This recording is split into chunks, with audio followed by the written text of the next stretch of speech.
What's up, everyone? Welcome back to the channel.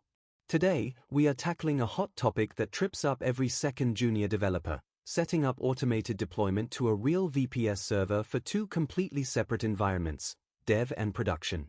In this video, I will show you how to configure your server so that whenever you push code to the dev branch, the project automatically deploys to bookmore-dev.alt-web.biz.ua. And when you merge into main, your production environment at bookmore-alt-web.biz.ua gets updated instantly. Let's dive right in. Let's start with the basics. When you develop a project locally, everything runs smoothly via Docker Compose local.yaml and commands like mvn spring boot run. But dragging this exact setup straight onto a production server is a cardinal sin. Take a look at the screen. Here are the three main issues with our initial local configuration. First, heavy images.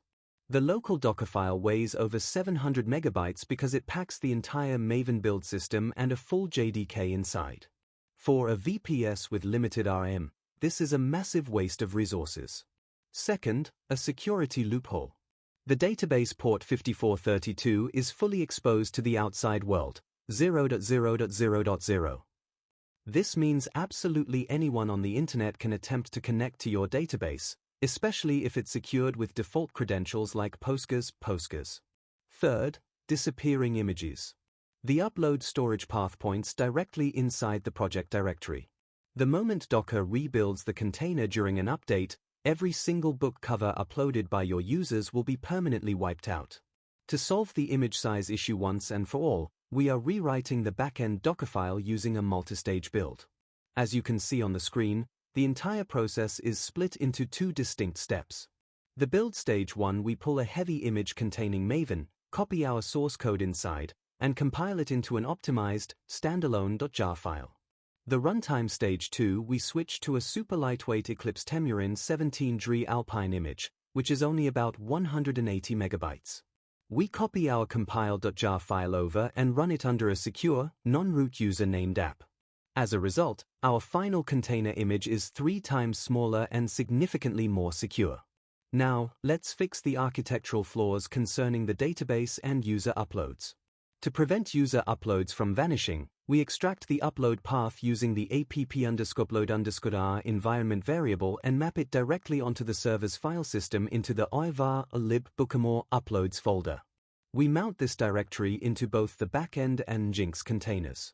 Now, even if the containers crash, restart, or get completely rebuilt, all files remain perfectly safe and intact on the host machine.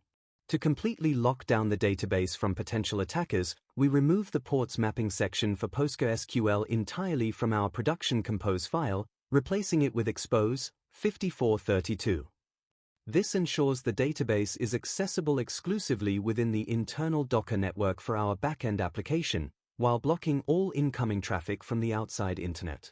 Moving on to the automation magic.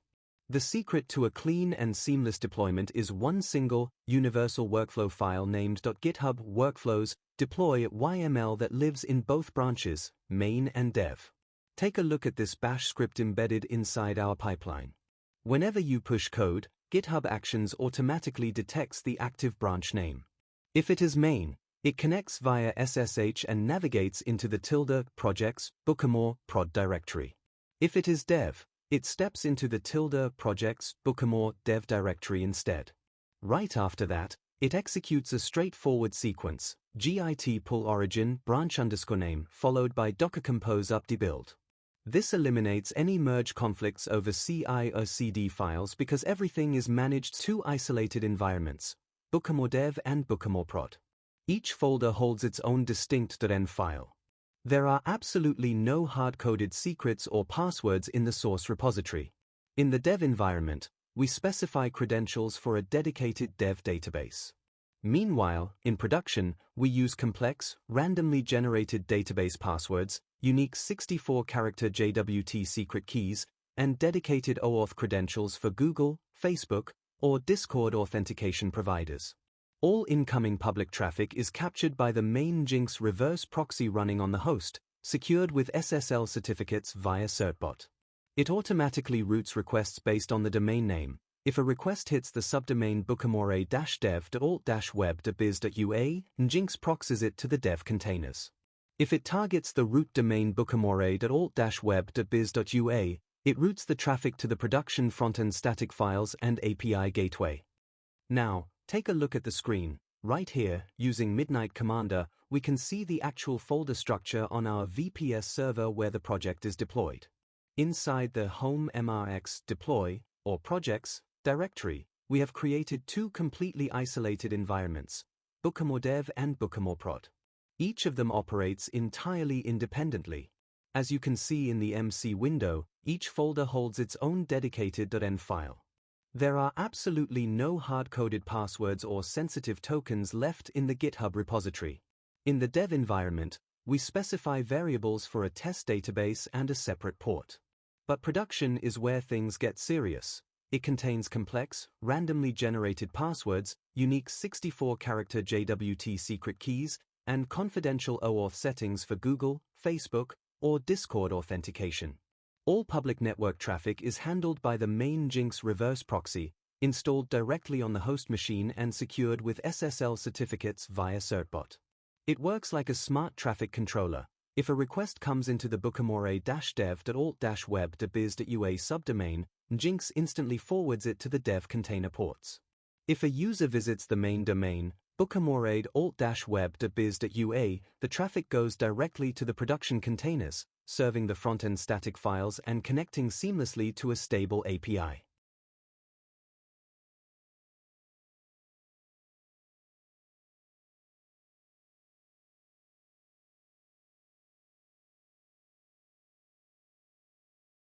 And right here, we are tweaking the deployment configuration within our deploy shell script inside the GitHub Actions workflow. As you can see, we are dynamically switching the target path based on the active branch. If the commit is pushed to main, the shell script routes the deployment straight into the prod directory. If it's a push to the dev branch, it seamlessly switches over to the dev environment. This short block of code completely replaces tedious manual work. Right after making these adjustments, the script triggers a standard sequence, a fresh git pull to fetch the latest changes, followed by Docker Compose upd build. This guarantees that our server updates itself smoothly in the background, without any downtime or human errors.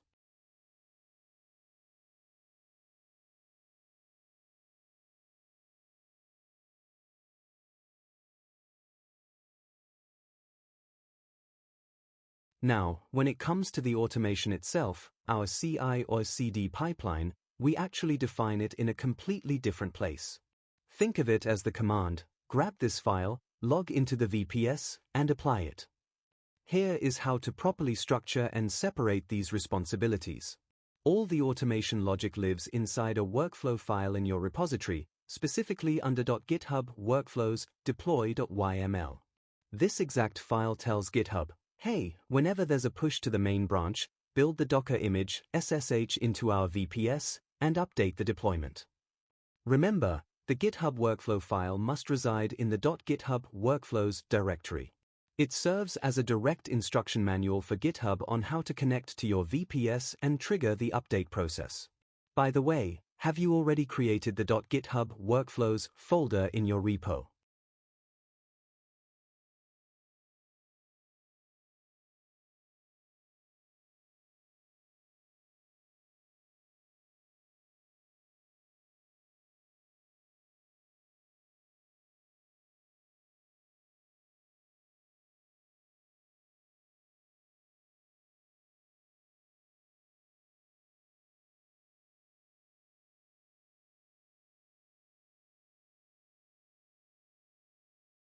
Right now, we can already see the website up and running via separate links for our staging and production environments. Next up, we're going to park their respective domain names. Here's a quick tip for your CI/CD pipeline in GitHub Actions. Once you connect these domains, your automation file at .github workflows deploy.yml gets even more interesting. You'll be able to configure it so that, on a push to the develop branch, the app automatically updates on the staging domain. On a push, or release, to the main branch, the app automatically deploys to the production domain.